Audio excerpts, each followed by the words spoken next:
Madame Boucala.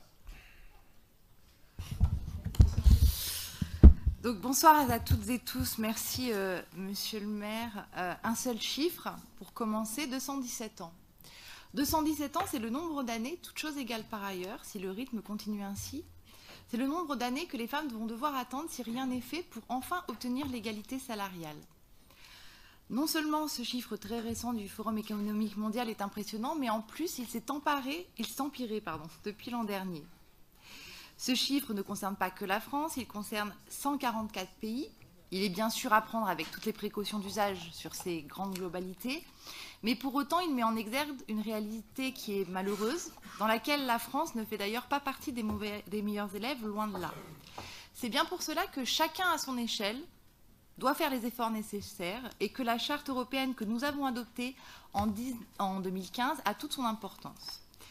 Comme j'avais pu le dire à l'époque, il s'agit là d'une politique ambitieuse. Pour que cette charte ne reste pas à l'état de bonnes intentions, il est nécessaire que tous les services, toutes les délégations, toutes les thématiques portent cette charte, portent ces actions.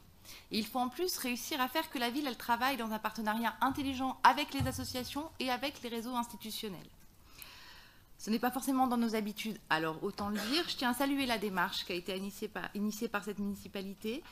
Et on sent bien qu'il y a une vraie politique volontariste qui ne contient pas cette thématique à telle ou telle délégation. Il y a 4 grands axes qui ont été rappelés qui fondent le plan d'action. On n'a aucun souci sur ces 4 grands axes. Et c'est vrai que là, on étudie le bilan des années 2016-2017, alors que l'année 2017, elle n'est pas encore complètement terminée. Mais le ressenti, c'est que l'année 2017, elle a été moins dynamique que l'année 2016. Peut-être parce que l'année 2016, c'était la première année où le plan d'action se mettait en place. Il y a eu beaucoup d'expérimentations, beaucoup d'actions qui ont été initiées. Et on sent qu'il va quand même falloir attendre 2018 pour que toutes ces actions, elles essaiment, elles se concrétisent à une échelle plus large. Mais c'est aussi logique. Il y a eu un travail particulier, me semble-t-il, sur l'axe 4. Et donc, de fait, on sent que sur les autres axes, ça n'a pas forcément avancé au même rythme. Je vais prendre quelques exemples sur la présence des femmes dans l'espace public. Ce sont des belles initiatives, mais qui aujourd'hui ont principalement été portées par des collectifs d'associations. C'est très bien, mais on aurait pu attendre que la ville elle soit un peu plus volontariste dans certains secteurs où aujourd'hui il n'y a pas ces collectifs associatifs ou ces collectifs d'habitants, d'habitantes qui du coup se mobilisent sur ces questions-là.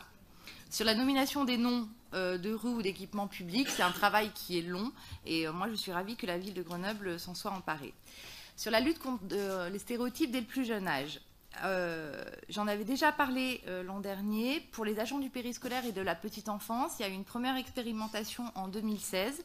Là, on attend qu'en 2018, les choses puissent avancer un petit peu plus rapidement. Mais par contre, je tiens vraiment à saluer le travail des équipes des bibliothèques et de la direction petite enfance pour les EAJE autour des outils supports et des malles pédagogiques. C'est vrai que ce n'est pas seulement par le travail de sensibilisation qu'on y arrivera, c'est aussi en développant des supports et en faisant que ça rentre dans les pratiques professionnelles des agents au quotidien. Sur le sport féminin et la mixité dans les pratiques, on voit bien que le succès qui a été rencontré par l'école municipale de foot féminin montre que l'offre sportive non genrée, quand elle existe, quand elle est portée, quand elle est encouragée, il n'y a pas de fatalité. Les filles s'en emparent et elles s'en emparent très bien. Donc ça doit nous encourager aussi à diversifier cette offre et à prolonger le travail avec les associations sportives, notamment, et cela a été dit, au niveau de la mixité dans les instances dirigeantes de ces associations. Sur le 4e axe, sur la collectivité en tant qu'employeur, forcément la collectivité souhaite être exemplaire, elle se doit bien évidemment de l'être. C'est un travail long, on le sait, qui ne dépend pas que de la volonté politique et où il y a plein de freins annexes qui viennent et qu'il est difficile de contourner. Je pense notamment sur l'écart de salaire, aux problématiques d'ancienneté, d'horaire de travail, de temps de travail, de filière administrative ou technique, de catégorie d'emploi. Tout ceci ce sont des freins qui sont annexes effectivement, mais qui du coup sont aussi au cœur de cette inégalité salariale. Donc au final, pour réussir l'égalité au sens le plus large, en tant que collectivité, il faut réussir à travailler sur tous les fronts, les primes, les régimes indemnitaires, les jurys de recrutement, les conditions de travail, les stéréotypes de certains métiers qui aujourd'hui sont encore trop genrés. Et à ce sujet, moi, je note avec satisfaction le travail qui a été engagé ou qui est à venir, par exemple, sur l'expérimentation de CV anonyme, ou alors sur les vestiaires non mixtes qui, effectivement, peuvent encourager, peuvent favoriser le positionnement de certains agents dans des métiers qui sont aujourd'hui encore trop spécifiquement masculins ou féminins.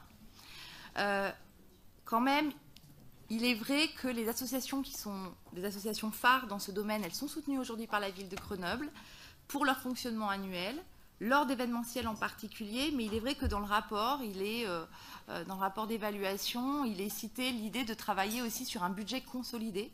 Et je pense qu'il serait intéressant qu'à terme, cette thématique-là puisse avoir un budget spécifique pour qu'il y ait une pérennisation de ces subventions et que les associations elles soient rassurées, elles soient assurées du soutien à long terme de la ville de Grenoble.